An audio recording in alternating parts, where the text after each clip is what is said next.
kumu wo Legon asia sibiem enti yebekwa akobisa teacher for na ansa ne akome prof akwa akobisa se etesa na adan wo mu sia yehu omo ye program no kra workshop na ma SHS teachers no na aduane ho nsem na nsem sei bebre enti no so yebekwa akopemu nkomo adie me wogidie se wate se enura asem kese pa ba ko na trend ye se awia no dumienu honum na ba betodwa se mpanimfo anu honum da bank bi a aguguo no anu eti se UT bank owura kofia moaben yade a ye court ya che no na wono de niti ye nura wo court no wonum ema no bedi na emom wo pani a na woda Capital Bank anu no beige beige wowura nyinaku wono de wo mo ama no bedi wanya bail ni bi enti yese won ko remand na wotwe tina wotwe chi ene wo besan afre sa asem ne die said the na esi na mo pa nya asem ke 20 said the nkrata ne de buy obi a ne version no ye be fa ne aboni so sa tel sa na ye de amamo dabi afra wo te say NLA National Lotteries Authority ene lotto operators no da rebi pe beto wonum entemo enya asem keto ane ye ta ne wo mo mpuni mpupa ene nkrata ne de abase nyame afei de asumdwa ba wo makwate entiase apam te be kwa kobisa santiase apam no so emu se de esi etie se de be na mense bre no nti ba me momodi ansam do be fa enkrata no emu tentem so ansa na eni akosi asapan ahye nkomo twetwe no kra ase daily graphic and pay Ghana beyond aid attainable but put shoulders to the wheel president urges Ghanaians we New Year school negusu a ekos we ni de toso eduoson baako New Year school afi esi afufro mu a wo frɛ nimdifo wo frɛ mpanimfo a wani afi wonu mu wo various sectors ahodo economy mu a betumi aboa no na wakɔgye wo mu nyina adwenche wo mkosusu so wonu makwa akɔhye wo University of Ghana Legon ho mampanin kasaye ni bie no the daily guide a graphic FIA edibaye enie NLA resolves impasse with private sector operators. 34 perish in gory crash. President consoles bereaved families. And then Amoabe Nyinaku charged with stealing money laundering. They say they are court to the court do abo mo krono. And a massive Chinsika film. Backpage daily graphic. Rice millers cry for financial support. My uncle Humanisona na Sankaba na Sadia daily graphic at their Benima 34 perish and gory crash. You know, and Rayunia Bemana Sankama say 35. If you are name me and me back on the no na a from so young crochet. Nana, my chair. Lilia, the Jozo. Nampomu to say. Body Adaruma, the Diabo for you, I was a man dressed so my gun and 3 mountain and a 3 mountain, my mind. No, correct. My own update here now.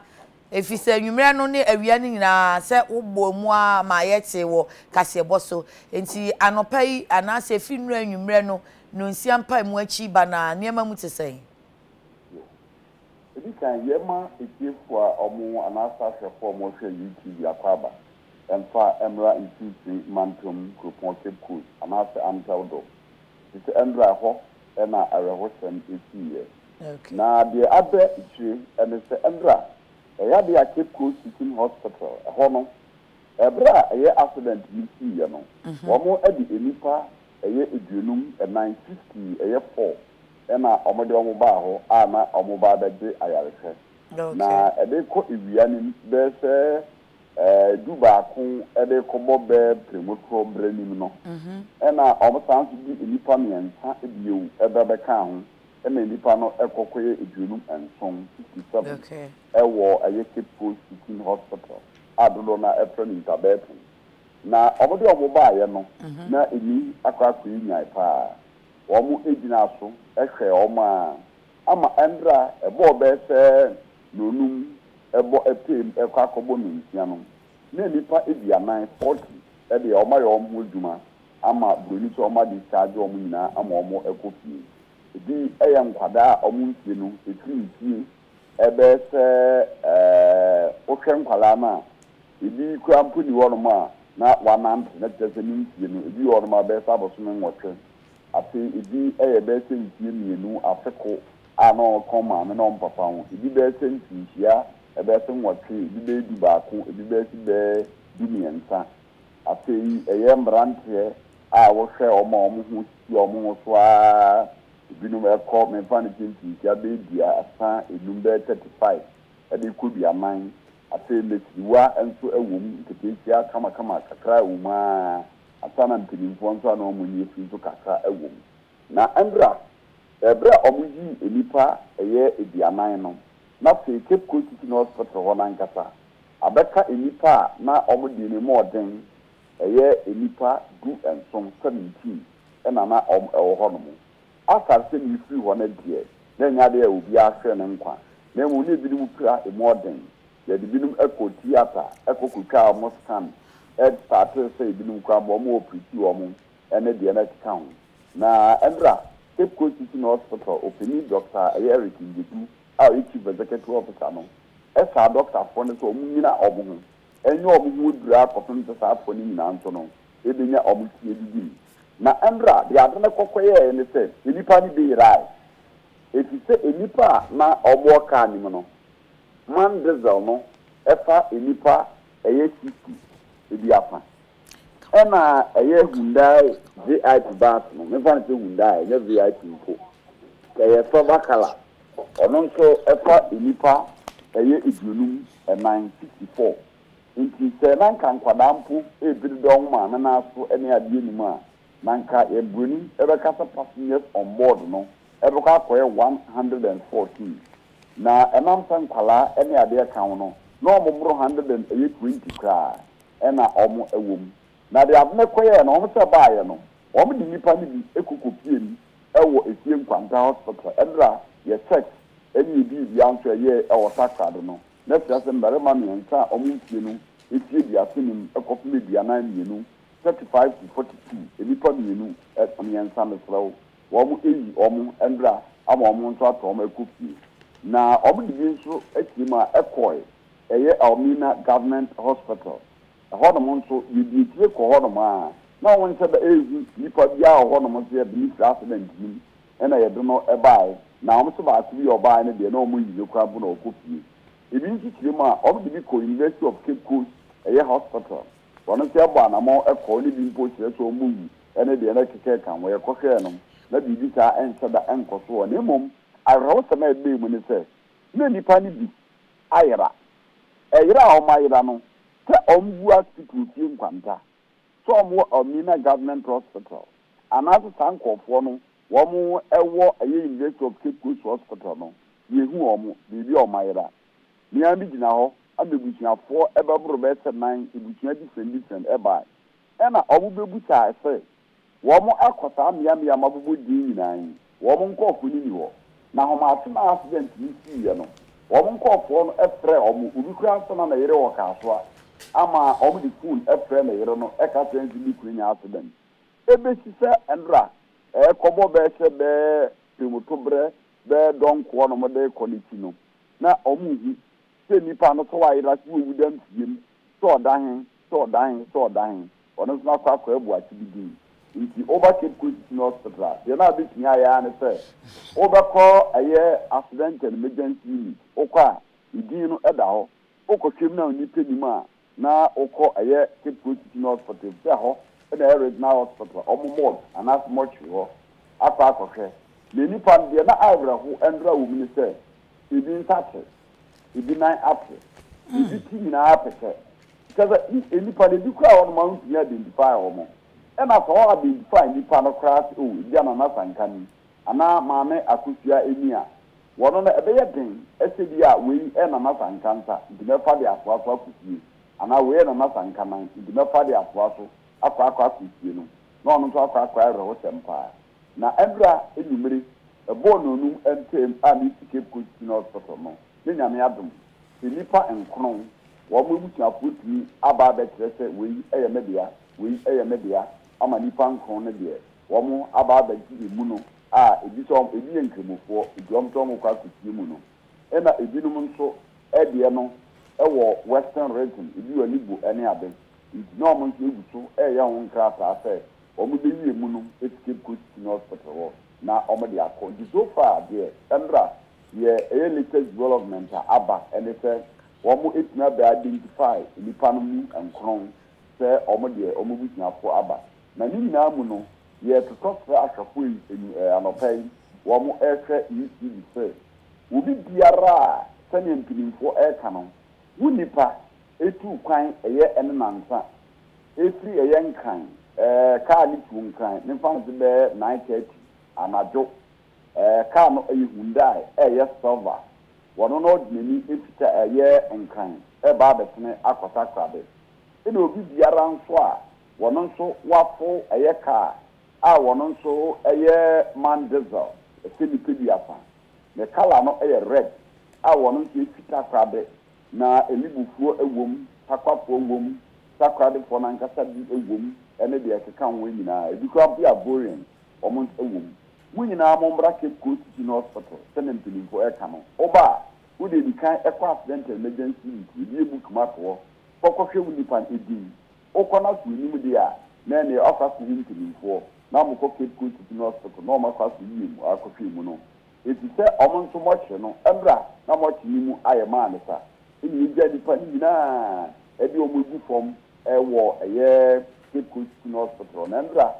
ena ndu se de bia me ankasa me church bi na maka ese life is short na ndra de ma me obekese ni pe gu fom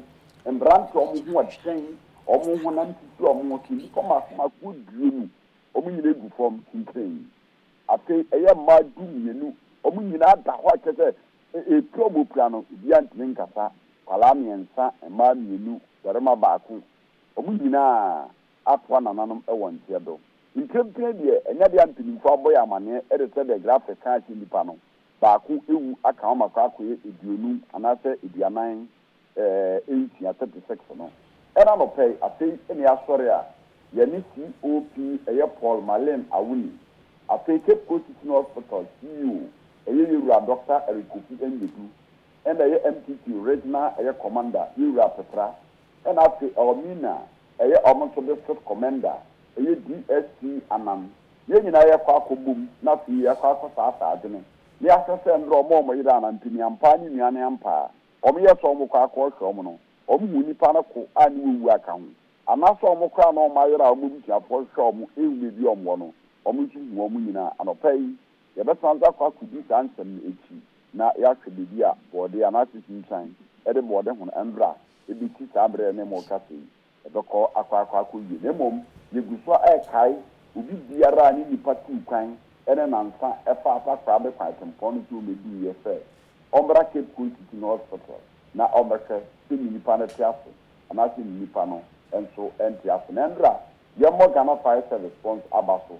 ifite omo enyoma kaka omo wo bia no omo etimi de beboai ama ituka aka si nipa ni bi fro maame sankwan kwaye fa na nke wuo no de ene Ghana National Fire Service edi police a omo be mu a na nka sabri nipa no nka anya hwe kra no ebe ke nipa bi owotwe ebe ko ha de yatre eto omo nyina ewu na nso 574 omo tinti mantem ko Cape Coast Omina ena afi police for more regional command ena omo Omina ebe ka bu mu no na me wuo no etre na me do eba de no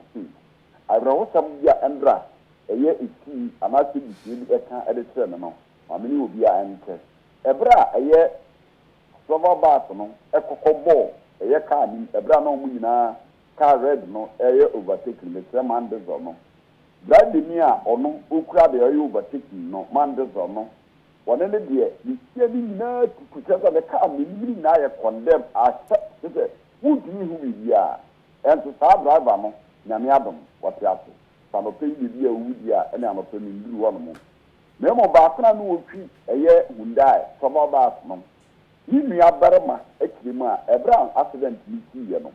wona ka se ni nua na phone efrem na okatre ne se bebi oso no wona de ogidi esanya de bi tuna bi kaka no da mere me igi no na oba betra nkwem memo owoyere ene mma se wa mabia odu ni ti obewu wo mo enhwe sa na yere ene ne mma no emfa mo no nhwe bisua ni yeyi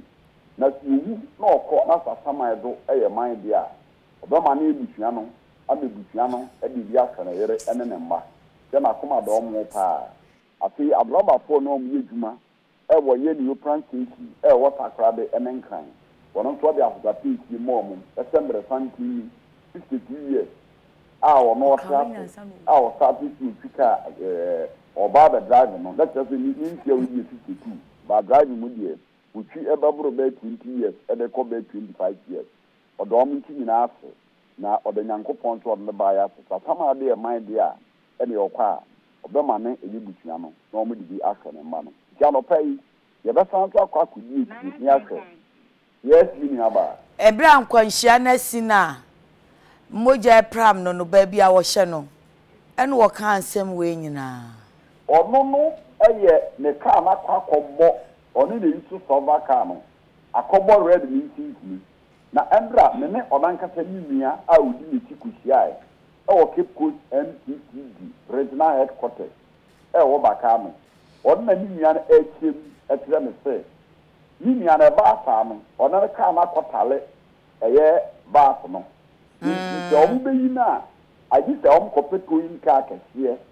e ba ba twa eye mandezo no efiri wo enti sa bra na wo hye ho na ye ntimi twitwa nyi no ene wo frɛ ne bra no wo kan sem we nyina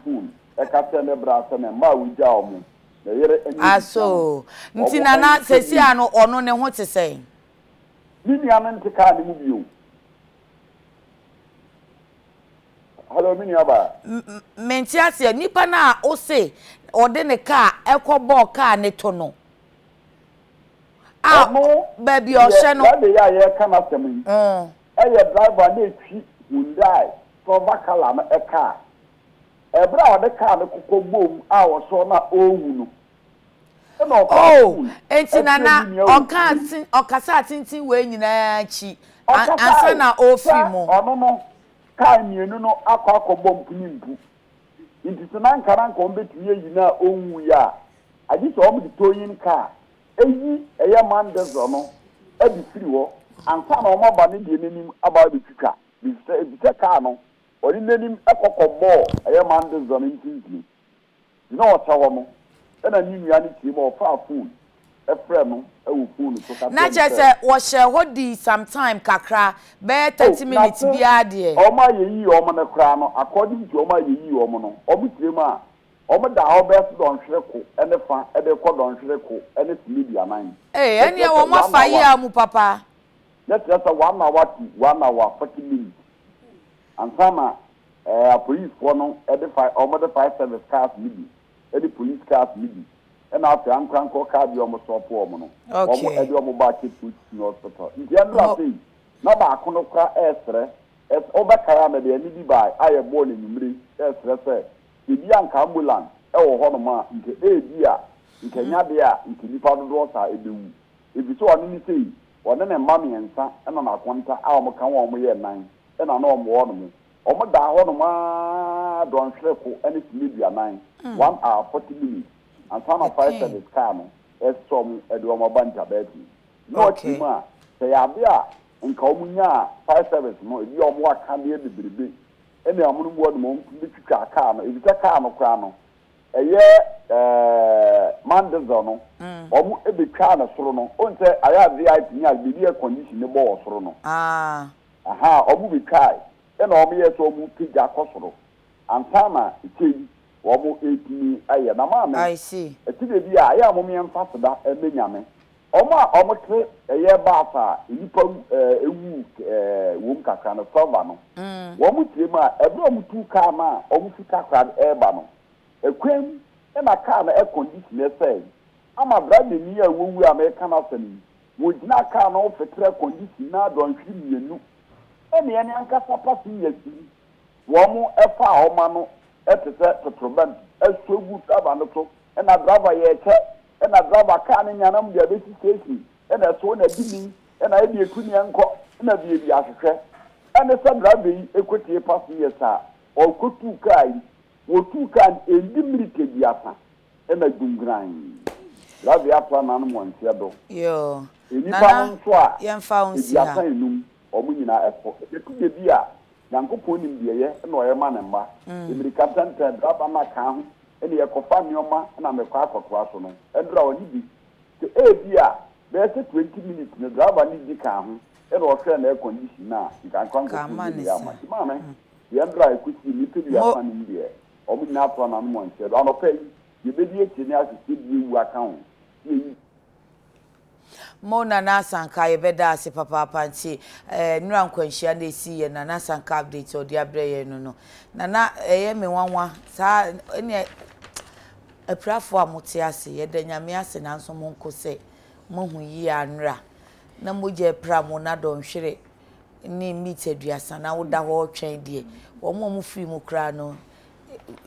yi amfimu pa wo bi eya nanso se mapira pa na mani tua se miwu na mafre na me kasa se me aminim se mewu anka boafo ba ya anka bi ebe yi de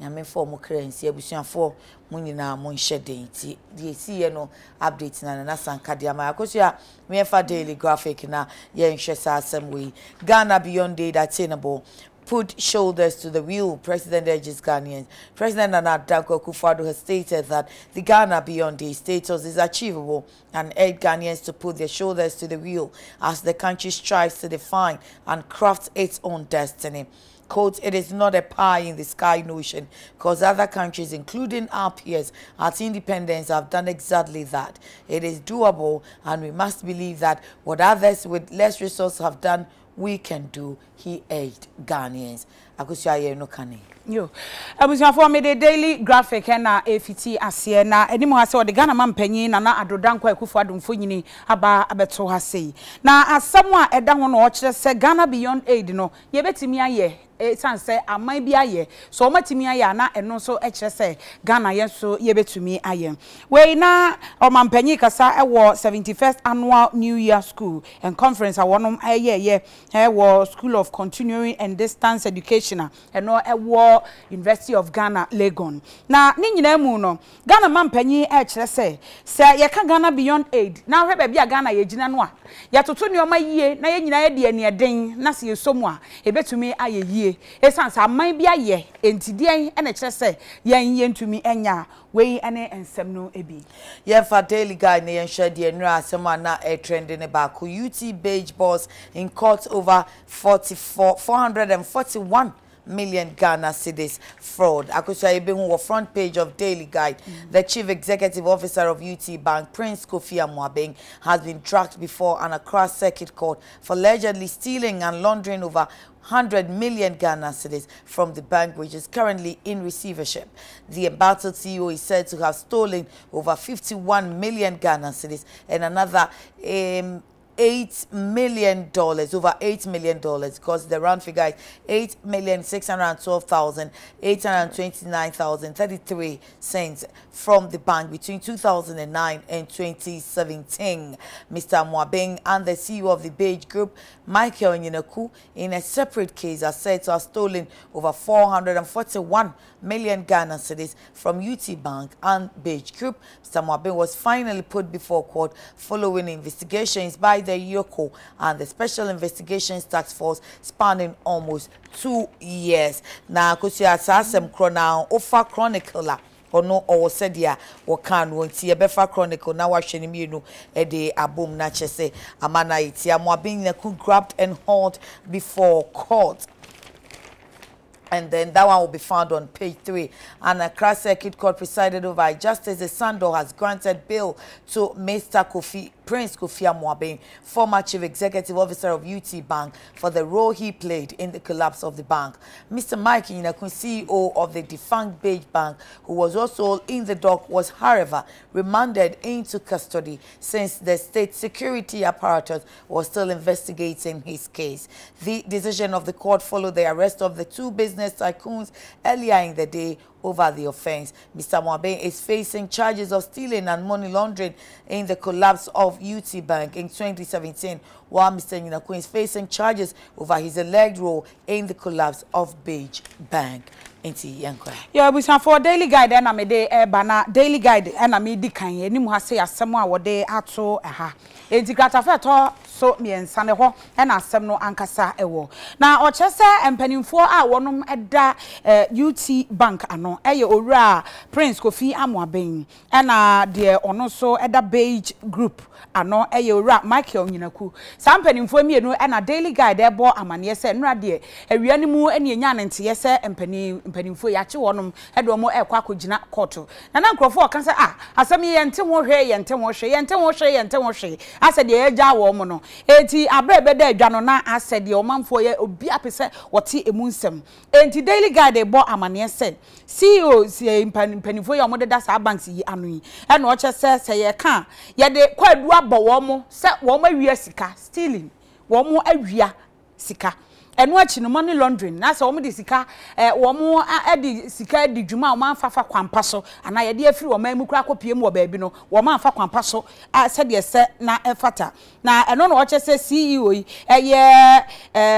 UT Bank 100 million se wo wi sika eno wa ye money laundering no be se 100 million Ghana cedis eno no se bank yi ye de akwa hye baabi a eno so no wo mo boa se wo mo de o musika koto ho no ye betimi aboa ama o mo nsa akomo de ejo matimi de o musika koto no makoyie no ma ye bank adwuma ne saa na 51 million ena afe eno no ye Ghana cedis ena 8 million eno eye US dollars free afimpinu ne enkonom ebesi afimpinu ni edu enson owura Amoaben ena afe Beige Group panyina odano Michael Nyinaku wo mo mienu no obia case nko nyese ye de o mabom na ebom ye kasika ni nyina abom a eye 441 million Ghana cedis eye UT Bank na afe Beige Group ama enedie empanimfo ekokopie mu e wo court abra empanimfo ye hwehwemu eye Economic and Organized Crime Office Yoko and a Special Investigations Task Force ena wo mo eye ehwehwemu ese mfie mienu nie asem yi si ye no ma ye hwehwemu aba besi sabre na Daily Guide die nie Chronicle de wode eba ye katafa to so miensa ho ene no so wode saasem krono aba saasem krono ene o chese Accra Circuit Court wa Justice Sando tenase ena wo ma owura Prince Kofi Amoaben enkane Chief Executive Officer na oda UT Bank ano yama ni baili ena afi owura Mike Nyinaku ono eye CEO ede ema bank eno sugu ye Beige Bank sa opanyini de so ono onko no nkoda kokomu na nyame ya adomo a omo sai tenase biewu a ono de ya mana nkofi enti owura Amoaben de ye ma ni baili enti sa mpanimfo emienu ena sa abre wo mu gina kono court ne wo mo eche ayam wo mo mienu ene ekoche wo mo hema ye ka emu nsesanse ye se krono anase wo mo hwie sika ena afei money laundering se wo mo di sika ebi wo mo di afri o man mu akoba bi foforo abra wo man fa kwam trodo no so ya nhwe se de mra no eka ede efa ho no eno ene nam so amasa empanimfo yi ye ka sei wo mo akwakodi ensensem na ni nyina no Justice Sando ena wono eche se owura Amoaben de bail edi tu ni ti so no 110 million Ghana cedis nipa mienu ena omo ebehwe ye beka se shorty so ombetena se na wo masan ede ama ne se bi ehwe papa yi na se ye hu ne ba bia na sa nipa na ye no busumi bia wo se wo musika omunya no edru 2000 Ghana cedis sa nipa mienu na wo mo ebesan ama no eti Chronicle so ne famu dia ode eba ye no ya mo yemfa Daily Guide biem na yenhwe NLA Lotto Operators Resolve Impasse yebehu ewo page 9 na afi ya babekana na ukumkom de no ede echato NLA Lotto Operators Resolve Impasse. The National Lottery Authority and the Ghana Lotto Operators Association recently signed an agreement to promote the business of lottery by creating more employment for Ghanaians and increasing revenue to the state. This was after 2 months of series of meetings by reps of both parties. The two parties have agreed to restore the PGOs who previously, or PSOs who previously held licenses issued by the Veterans Association of Ghana under new terms and conditions with effect from January 1, 2020. A joint press release by the parties said, under the terms of this contract, licensed PSOs will migrate from paper writing to an IT platform for effective monitoring, regulation, and more revenue mobilization to the state. We Daily Guide katafa so enkono ho enele asemi atena se aka ho asem ama ebrebimpo ya mpo ni omo bompu ni mpu edi ho enkomo na aye twema mentwe obete ye se banka to banka for no we esa ankra for de na omo twere gu krata se de lotto no ekọ digital omo ntwere bio wo mo e de afidie e na e a wo mo di twa kone e bo number na ma wa egu krata so onye pen ye de e betwro nti ya umi aso na age kwekwen na aye na yi na aba na wo mo die yi e na ekokọ ba ye se wo mo mpene mempene enti be se busumi mieru de e na aye twema me nkosa akọ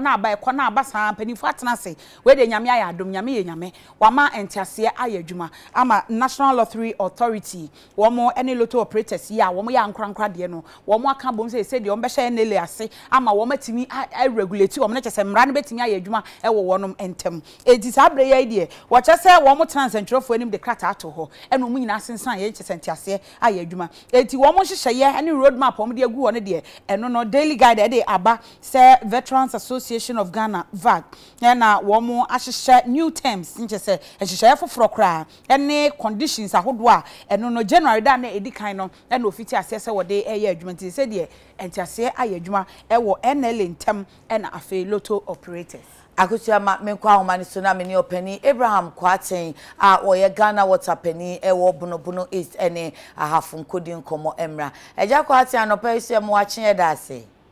nyo papa boko de onyamia dum so nyamia dum yense ho ye da ase pa enu awo ma yete ase se enkwanhia na esi wotachima tano so no mo kono makwa akohwe mo koye mo kohu de no kohu ye na ya de bibia gugu akwam a ye bo modin ase enne enu be dumienu ko donko ne de na ye yi normal na gu so no nyina awie enra ifi ho be no sia na galons no acid mo na bi da so nsu no ma egusu na ye okay but ye de normal gu akwam se ye be ya acid content na de wonsu no be kofo nti ye de drogu e fra bibi line ye de gunsu mo continuously say de be ya e be reduce acidity of the water nti eno na ye fese nde ye wi a e be sa to aso na sa so de betira ma fo a o mo lusu tano no so animani mo ya enti ena hia wo mo anafo ho no wo mo ntimi nnom wo hu me pacho dedi if you say you nimbe bia ebi wo ensun Ghana no du ensun ma okay that's so e achika acid no bi e no gum kaka but say dem make the lime e gum wa say the be reduce acidity of the water no na ye clavia ya sa to aso na kese ye hu say bibia fi surum ye better atestia confirm say ebe hu say acid ni na fi surum na afi ya ma green light no na any EPA for any not before you na ye say to me but then right ye ni wo mu nyina na wo wa ye fe say bibia be koso wano na ya mama fonsu pa anu okay na sanu so emfuo nso efisemwa na wuwe ebinum sabi petin wo mu mfudi eso ni ade na etene so kra fa nkrofo mfomu eno nso no ye ade ni sie na ade she kuku se enugu surum sane ye announcement wo nkru na wo ho no be bi se esutia ampihia and wa na nsuta community sin baby ataro no nam no announcement ho ye mfa de ma nipa kokko sa nkru nyina so koma o mama ne kobo mama ne se ye pa mu chew ma o mu fa so no bi ngo mu fudi eso ma o mu no so na se ewie dware kura ko mu mo de ase o mo fe bi dware ko pum se ye be makwa se o mu e fa so ene de o mpe bia oh okay enti eniema na egu mu sa no na se wi South Africa se na de be ni de be biem na ewu mu you who say shovels and pickaxes and then articulator no oh okay na munya odroba ni na no otwika no ana se mo be busa ne se de be eniema na na eson wo driver no in fact ye ne kasai my who say I said they can consider it. We said they did about say they will money acid no any way say okay na bibia for said any apart from acid and our gallons mo na pick us in the shows okay ene no anso na musumu hu ye ade shovels na doso ana doso pa doso shovels ne pikasa te se eno kra na wo gallows no mu a papaye be anya side ya ka miri wo gidi senka bi a be papa kra ka because gallows edding okay edding so the way nim say acid ho ahotero so gallows na anya dia ka bi aka be kukura na jesi okay gallons no mo sese a be dodo be say according to we do now of course we gallons near 900 wow mako 900 nti nu amutumi yi mu be say and we yi be 700 e cost 750 after that 6 o'clock at 8 ene e mamumo eti de mu edu e ma ko fa crane kura na yedi was that nipa na abode na afi na akofo okay eti e ko fa crane na yedi e bo amowa yi oh I see nti e better Ghana nuts for my crane for minimum no I say just full pen I so I did yes I do man okay ene mpacho ye beda asepa no penti ene nso mo besia akọ won ye besa akọ in fact my yakoko akra bi fish right na akọ oh okay enti gise mu yi wi ansa na se mu be ye purification bi a mo aye pacho it's pepe ene da bia ye beba akopem se bi unsem aye purification na wi yes that's pa openi Abraham kwaten Ghana water penny wo buno ahafo na buno east na wo chese wo muguso gallons makoma ahenkono de ene na chese enya asem wa wayi bi ene nso mbe kontienso echena eba ye besia kwa akope na ye hu se wo mu ayi awie ne krakrakra ene sei nti eho eniho agosua mayehwe na ye mu amanfo amane se wo pani kwasi agima wo ye nanampo nana kwasi agima ada ne benkom so nti enfa daily guide na okumkom ena de hin biem na wo kae yes sisi a afame we kai bebre ayi onye kumase girl papa kra ufi wache bra page 6 of daily guide nana kwasi agima popularly known as okumkom has passed on at the age of 86. Sources from the bereaved family in Kumasi confirmed daily guide yesterday. He reportedly gave up the ghost on Tuesday morning. He was said to have been ill for some time and was receiving treatment at the Konfanochi Teaching Hospital when he passed away. Nana Kwesi Agyemang hails from the Oyoko royal clan of Ashanti. His death has come as a big blow to the Asantehene, Otumfuo Seitu II, and the other Asante royals. I was away a daily guide at the Ubokrata. Nana Kwesi Agyemang, dodo no a enim se friend okumkom. And yes, I would see baby to say crow from sea. Na uboni dinya. Wa hu se ampa. Wa ya obi obeye KM panyini e wo PNDC abreso a obo adwuma papa. Obo adwuma oka chief executive o mo bo adwuma wa Asante mantem ene yo no owo ho no na enuama e wo ho pa o nuama nsem so sisiye na eno ene ne daily guide abo amane enra awie ni mumpo ena ebeda adwa se opanyi ato nananom e wo ensiedo onyamfinhia aduowotwe ensia na eno ena daily guide so wode na so tototo fom no ano wo tietie mu abusua abo wo mo brichie pa na abo Asanteman esan se wo ye de hye prekope na eno na wo che se eye enra ebenada anopa ena sare husemi esiye afi wo mo eso mo tietie mu ase na okumkom mada de ya na ye de no so o na ho dodo no kakra e ma ye de no ekoto Konfanochi Teaching Hospital abaya sabia kese a eno ewo Asante mantemu nti enrada na ojemu na ye ka se de ositie ne ba bi ofri dia na Kwesi Agyemang said the Messi aka no ye de hye prekope oyoko adeshi busua na ofiri mu ewo Asante mantemu na ni we said the mekan no kọ eye manhia otufo osetutu otoso mienu Asantehene wopem so aboni pisa papa brichie pa na abo Asanteman na oyoko adehye a wonom ewo Asanteman mu na ni nyina no abra wo se wode ensem yi atu edwa no na kyese enya betesa na emu oya ewo Asanteman mu enei daily guide abomu amane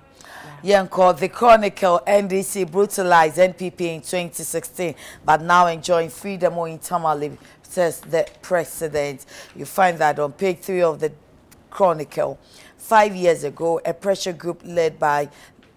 My Vote Count Alliance organized a demonstration in Accra to demand a credible voters register for the 2016 elections. Though the police were fully informed, the demonstrators were met with brute force by the security agency, with a rubber bullet fired by the latter scooping the eyeball of the late Justice Adekye from its socket. President Akufo-Addo was addressing the opening section of the 71st New Year School in Accra yesterday, made reference to the unfortunate incident and said those under whose watch innocent people were brutalized on the streets went on a similar demonstration in Tamale recently without any one of them being charged. Chronicle braso sam krata na mede eba na semo a wode abakrata fa etoso miensa Ghana mampanyi na Adodanko Akufo-Addo ekokasaye ewo 71st New Year School ewo Nkraimantem asei na nenkasaye mu anete kokosi mu no oka Ghana asemo a ene oka kabima menka bi ho asem na afede wote si mu se anano ada na no memene da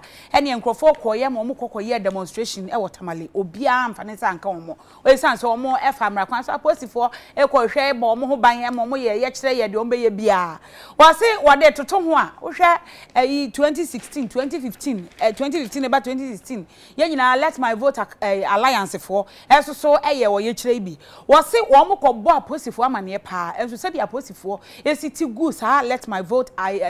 Alliance for wo ti gu wo mo so ebro wo mo nurse wani nense oka kire wase enei se wo hwe se wade toto ho a sabre no kra no obi praye abrante a friend Justice na ni say true say hu e ma abrante kra say aye ka say wato nananom ewo ensiedo na enso so no na bresu de eno ane se omko ni smooth wo ma anya problem bia yankase abu obi yankase ati obi eno ane se omwie yantehwe eno ane se omakoye omo demonstration ba bia se se omdo petition ko de pese omo pese omo kanyina ya ma omo kwan ama omo ka e na eno so wode ho asem e de aba ewo Chronicle de ubo kratemo ya Mo waya de nti yemfa ye befa kratari me ufa the Herald no afa the Ghanaian publisher now for the Herald now Washe Mahama launches fundraising platforms for NDC 2020 then trouble looms over Tano Ninehi or Finginehi bauxite deal then we'll come to the Ghanaian publisher. So the Herald page 5. Mahama launches fundraising platforms for campaign 2020. Former president and flag bearer of the opposition NDC, John Dramani Mahama, is kickstarting the 2020 campaign activities with the launch of a platform to raise funds for the pending general elections. The program is slated for this Thursday, January 16, 2020 at 11 a.m. at the International Trade Fair Center's event haven at Line Accra. It forms part of a series of activities the largest opposition party is putting in place to raise funds for vigorous campaign later this year. Details captured on the flyer shared on various social media platforms said launch of fundraising platforms and adopt a constituency and branch policy. Akosia makacho se briwe ya iwumo no mpase ma afawe no afawe enti for the Ghanaian publisher Akufo-Addo justifies 4 more years. Having achieved all these significant milestones even in the midst of the difficulties we met, I am hopeful that the Ghanaian people would reward my party with another resounding victory in 2020. Will not be complacent and will work hard for victory regardless of the fact that one good term deserves another. We need 4 more years to do more. These were the words of the President of the Republic, Adodanko Akufo-Addo, at the maiden edition of the Results Fair held at the Accra International Conference Center on Tuesday, 14th January 2020. Yo, abusiame fa the Herald do bokrata no na kratafa a etoso enan na wode abeto ha se enka na mampanyi John Dramani Mahama ene wo no ene tu franka e de ama NDC amanyoku no nyame adomo ayawada ene ye gukwada wo chena ya wei wo mo ekwakọ lanche se wei eye foto a wo bo e de ama party no campaign afi wei mu se ebeto aba December eti se ebeto aba ombeko campaign wo mbeto nyoma bebre ombeto fuo ka be se ne sa nyoma ni nyina wo mo bebi ombeko akọ jina kra wo mo be han e ho no se bia o manfo mra meti o masem no kwa wo so mutuaka Ghana fo mo mfa nche osa o mbeje enti na esefata se o mbenya bibi kakra a o mo de be so wo masene e wo campaigner wonom eye nimu eno nti The Herald the Bokrata say who say flyers no krata ne post nkrofo ye social media so e kire say wo mo eba be dance afoto yi wo mo be danadi said ye be ye omanfo betimi aboa kakra bi a wo bia nsha na wo mo e de support aboa ama campaign atimi akoso na eno na say na hyehyeye no etie wo kire say no say adwumadie ye ya wada ochena January there to do nsia aya anopa du baako e wo International Trade Fair Center Event Haven no e wo la enkranmantem ha sei na we nyina eye nhyehyeye ahodo a opposition amanweko NDC wo mo ahyehye de ato ho ene kwan on befa so a wo betimi anya sika keka wo nsase na wo de ahye aye campaign afiwei amankunimdie so ababeye wonom edia nti wo se wo de wo mahunu launch of fundraising platforms na also constituency no o branch policies no wo mo ahyehye ne pepepe na eno so atimi aboa we eye the Herald the Ubo krata edia wo de aba anopei na mebefa the Ghanaian publisher and also at the hour day abano and no yeah Ghanaian publisher animu ha coming come that's something yo Ghana man penyi na ado danko akufuado e na o se ohia 4 more years na chese yensa ma ni mfie 9 nyame adom a December ye kone akwakoto aba ye ma no mfie 9 sa no santana so na wonye adwuma na ensam no ekirem se wo se wo hwe nyoma wa ye wanyina na esafata se Ghana for ebe ma no emfie na ewom se abra wo mo ebe tena konwa so 2016 2017 ye fiti ase ne nye bete na nioma mu adin de ma wo mo nenso wo mo efiri wo mo hia mu ni wo ma ho kire mu e wo man mu ha sei e ye hyehyeye etoto nioma ama ye sei no wo hwa nioma Ghana for ehunu afi wo hwa bo hye bebrebe wo mo hye ye ni nyina wo matimi aye ye wo ma ye nti esafata se eno no Ghana for besan ato aba e de ama wo mo na mo se enye se o maye we mu nyina o munim se nioma o maye na ye esese Ghana for mo mfie 9 no o mo betena se sa ba ye nhwe ha se o mo do mo se ehye o mo damri fam no matena se da bi wo mo ebe koso a akire mu aboda road akire o manfo se 4 more years no monsan fama Ghana man panyin na ado dankwa ekufuado we edwumadi a ekoso results fair eno ekoso Accra International Conference Center eno no enra na Ghana man panyin kasa eno de we ebeka ho sign for Herald na for daily statement time the chi if you say Herald akasem will pick to trouble looms over tunnel of he bauxite deal ne version for daily statement mo Supreme Court throws out bid to review Ibrahim Mahama mining lease into ebeka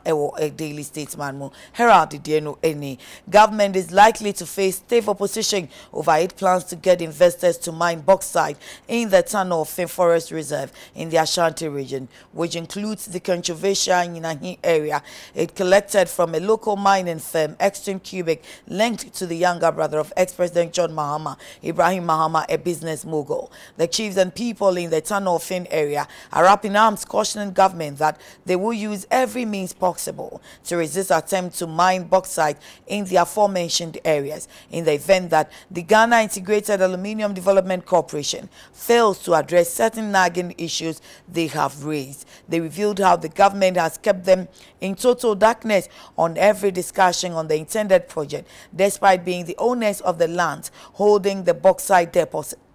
Bauxite deposit. They revealed that although 70% of the concession is in their area, prominence is giving the name Ginehi bauxite. And then daily statement, Supreme Court throws out bid to review Ibrahim Mahama mining lease. Let's see, page 2. There it is. Ibrahim Mahama's bid to enlarge his business interest by dodgy legal leveraging on bauxite deposit appears to have run into a ditch. The Supreme Court yesterday dismissed the review application challenging its decision to declare as invalid 3 mining leases, all granted to Mr. Mahama's Extreme Cubic Group on the eve of the exit from Jubilee House of his brother, former President John Mahama. Dismissing the application in an emphatic 5-2 majority decision, the court, presided over by Chief Justice Enini Yeboah, said the reasons for its decision will be filed at the court registry. Etimide the Herald the Ubokrata and Eba the Herald the Ubokrata had the hour day aba and pay wo pay 2 ho. Wasu kopiem ewo nyina nyinanyini bauxite yakasa na nananom ne omanfo wo ho the Herald Obokrata say omo ene omo akobon koma mo kire se asisie bi ya abam kire se yemfa buo bi ama wo mo dwumadi a ekoso e wo ho project na ekoso wo ho no kame ya se obia emfa ho na obia emfa ho no Ghana Integrated Aluminium Development Corporation ena wo mo kire se mpanimfo nananom ene omanfo a wono wo tanofin empotam ho no se nka omo ne nananom betena se no mu nyina kasa na o mate de ekoso e bia yebeyese no omo se woma kasa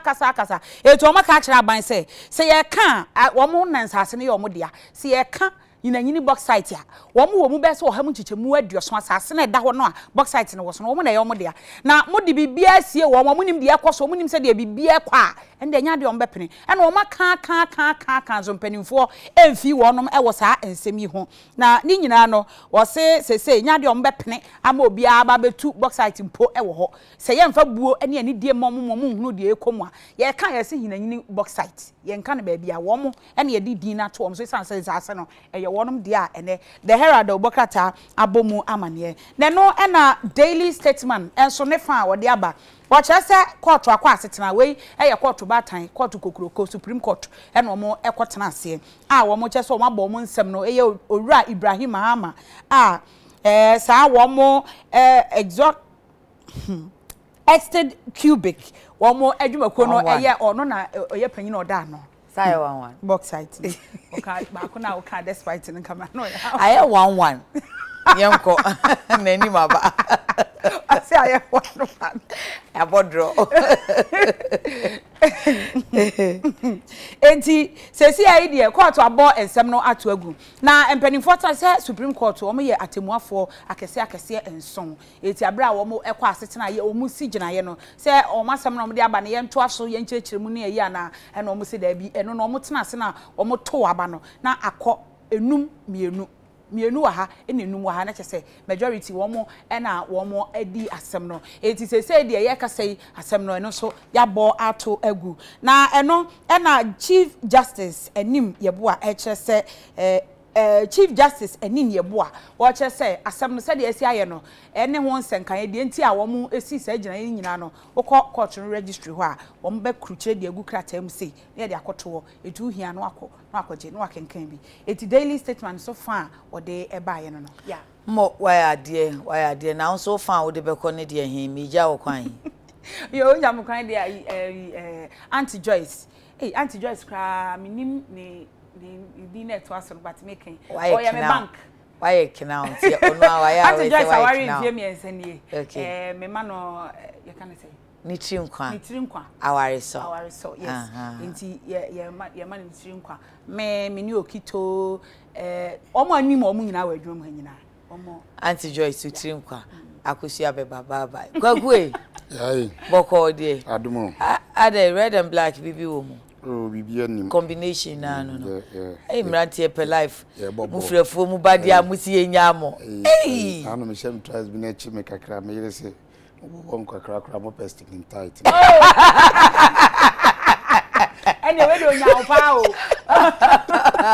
o odi ka wo bua wo pese wo benyi sa na ade no so che o eno mi hu mfonyini bi wo social media so na ye ya one of the footballers we say me bo jambo ndi anhwe ya na wanya asem eno wa hye said ya wo kan ya jeans ibi nse ba na say ya hye jeans na tight enye be ni bi de o nya jeans kind of ti no no so hye bi efata no enye se enfata no efata ne pa ena wo mo de akoto social media say na de no akofa ayere omo se wo share yire jeans so na yire jeans na say ya na ebi wa ye twetwetwemu na twetwa ho kakra sa no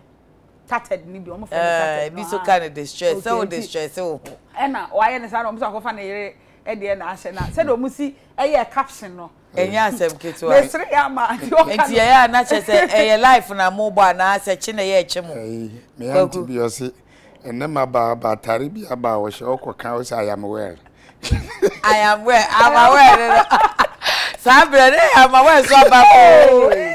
boy yeah sister pa church skirt no ko show I am well now say do be say I am aware I am well So far, how far? Bekum Chelsea ne Kumasi Asante Kotoko match no and Honsem no. Say GF for some more be or Monchish Posi Fons on your modi. Yeah, onim. And now Deputy Asante Regional Minister Frame. Say impeding phone the boy, or say here you may be you. Deputy Asante Regional Malizi. Okay. Or see yeah. Or can send me to say meeting me who has American. Or my matches are Charles Bulu involving Kotoko any other teams and I didn't talk about. And I was like, hey, and Emma, board would you actually power? Now, what's a proposal? Now, Bekum Chelsea, any Kotoko. Ono di the problem by Kotoko ni mediama. Referee Bulu could be a problem by and na Okodi knew to be as any Kotoko, and it's a problem by. And now all kase on kase referee ya non yet. But ban send any paba who could do a matcha. Unkwa edi problem ba. E ba se o se okra wo ye introspection wo tina to be say e dey na me ya. Ndina malizi asema o kan say on the on ka say referee ya no nye. Ba nipa se bibi woni e boldin a na wonso wa hwe wa bra bom. E no nyoma bi a wo ye. Oreba kana so say bo bra no ye ya na to wadwum mu toss. That's what's a charity. Many Deputy Asante Regional Minister here adwin pass obi nka say referee ni nye. Ba say nipa ba akopɛ ebe to aso saa no. Na o say ye hwehwem ne ye hwehwe ya bra. Okay, no ye nipa no the personal choice so no be ka say okay me ye personal choice. Asma malizi kan no. Asma malizi nipa ba akufuo yi. Asma malizi kan ba bi ofiri ba na ofiri ba no ka say. Ti say nipa ba akopɛ be saa de adenti na sada so opɛ kotoko otan kotoko anase ye mistake no adenti na munsu bu hu saa mistake na bre bia mo appoint ne say onkodi saa matches ne nkofa problem ra. Which that be na ya adwin away say ye hwa anya say bia obi ntun kodi obi match but say the problem be ba so there na ya hwe na ya dandan ne kakra ya me na me question ne say yesi stadium a aban si stadium president Kufota yesi stadium ya the CCTV SCC stadium wo kama say BBC a eno bi ko ne nkoyi a nke be monitor the BBC Sports Council for nene say sa CCTV cameras no e wo hin cause obi koto ade kwan police ni fa so tutu ni nkeka na ade nyina ene se ke penhwehwemu eye papa se nka sa machines we yi adwuma nka ye mre se bia wo ho se oh to adwuma se e cost ya nkonya besi abakura se no wo ma wa bisa question na bisa wo pabra se e cost stadium obi ankasa ma obi a ha ne se e cost stadium na se sa ne o ma ni si se eni ma do koto bo no wanto no kwan pa so na se video camera ne chi no ne ekofre ne ebisa ne question ne bia asotwe bi ye de mana obeye ne yi se police ne bi kotutu na so obi anka no hwe no tutuo ne keka e de hwehwem papa beba e ma ye ku yanim no ye be wu se mekoye ade we ya ade bo me no me bisa PR for National Sports Authority o ka yem se afi madam for pa but edu ba bia se asombo ma yem we na ba o se afi no mko akọ check out se camera ne ye adwuma which me to a enye yi afi no mo ko check ya re o check out se o da se mfuturo ba bo no ne ntinta bi a chi ani mu be se 3 years brani enye adwuma da because CCTV e wo ho a ebe bo anoma bebri edu ba bi kura na nipa bi wo ho a hwe ba mo example etore bi a me nka na yi but etore bi a police photo mbe video ayi wo father ho because of CCTV wo ha edu ba bi e follow requirement wonti accident bi wo ho a yetumi nya kura de news enye nka se emra ba CCTV wo ha ne ade enti se ahonhini tin ye ja more da chi sem bi se enipa ye ni eni yachi enti ne ye pe ani e wo yachi enu ni sa CCTV camera stadium ne ye de sa no menyina ahye ho a Sports Authority mo amohwe sa ayi facility no so no mo ye ne den asa cameras ya yira da bia ye kobobo na BBC a ye bia o ko hwe se ye adwuma enya wa na obo ya mane esisi ase bibi wo fia nkenka se bibi mi nkwa abaye se wo ho anko beka kire me minim dia meka enko beka ntina meka se ai ne se unim se ade ni mo na ne wo se obisa se wen se o se obisa because obi adwuma e bia no akosiesie me answer bring back our CCTV camera answer no na ma me hu se meka we ya medika Okay. So me kind of out of the vacuum say me so na be ka de me da me pen say me ka me nim. Omu we combating boss bo. Very good. Na Ghana nsɛmtwɔfo na asɛm a mu TV na be kan ye. Entina me koye nhwemu hu say na adwuma ye no enye papa because say teams ne kura nkwa nkotwa mo de mo wade a obi ye bone a mo de beche no. Okay. Wow. Enya yenko mo say ye age ye pe footage no. Tete. O say short. Oh yeah, me know ya. Yenko mo say ye pe footage. Me know ya. What you also say ye kwa ko depend animu no omo nim say CCTV ebo ho. Ye kwa ko depend on individual cameras. Say bia no an say oh National Sports Authority on ye pa mo che omo ma ye footage no why. Na omo fa. Ye kwa ko depend on media houses near there call. Media houses in camera do sen wo ho betimi atwitwa. Say we twa one match and Megan and we are here wo. So we twa one match. O camera is asan crazy say na wo de wunni bi because the standard one na 36 cameras. But wunni bi kwa so to nya 7 cameras per match. Eh. At least standard one 14. Na ma what ye nya ni. Okay. Oh bibi ebesi bia no bibi no ebe kwa camera and capture. Na ye senki enya ni yi. Me GF contact om because na make no. Say the odi adwuma na ma no. Match a only live to so twa. Actually no way ya. So no dey ya kan wi nti esi edu National Sports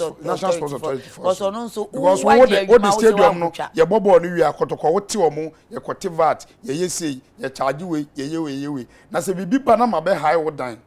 na se gate na dan na no a wo ye dan jimi dan sika. Asem sebe omanfo mo sempati o ya san ko biem na kache ministry for ne GF say mo kache Sports Authority for say ye GN footage one ma hem footage no mo famra na so tu obo obi koto ade wan to do kwan paso a enye sa medwe mo say si anhwehwemu a GF kura na no de say ye be hwemu mo be ne say ano me tietie nkrofo ano say odo you any free so we wura badwo enye ye kwai na we de wa bone tofa da ihura bedwo akada kura be hura hye o ya base yenya se bebre a May 9 1979 Kotokone House 1996 Kotokone Gapoha yenya instances ni bebre brekum Chelsea ani Kotoko obrekum yenya instances ni bebre a venues me de ye kan say abrofo na anu ya last year support BC Park so anya se bi nso amana ni o pam player bia so se egban ye man 1 year 7 months ye man in Ko Park cause ye hu nanim ye tie no camera bobo ho oh now no Manchester United ni Manchester City obi kodi as atem keke omu hu no ama isi aban ni se man in Ko Park but least ye nsha asenka ye de ye nu om ho but nkakra bi wo ho ye betumi aya ye su ye de bi a chese ye ni ye su ye ni abrese ye but ye besi bewie obehwe besi bewie aba fufuru ya ye oh acha na otwimi enu na make asem si yesu ban se obi ewu obi po mehwe di yesu ye o se de mini di basa se kosie ni wie pa ya wie yem kwen na de no buy pa ehura bedwo ma ehura bedwo sports oba ma bia ma yen kana me na nsense me betena mu kwasi ada opise fuma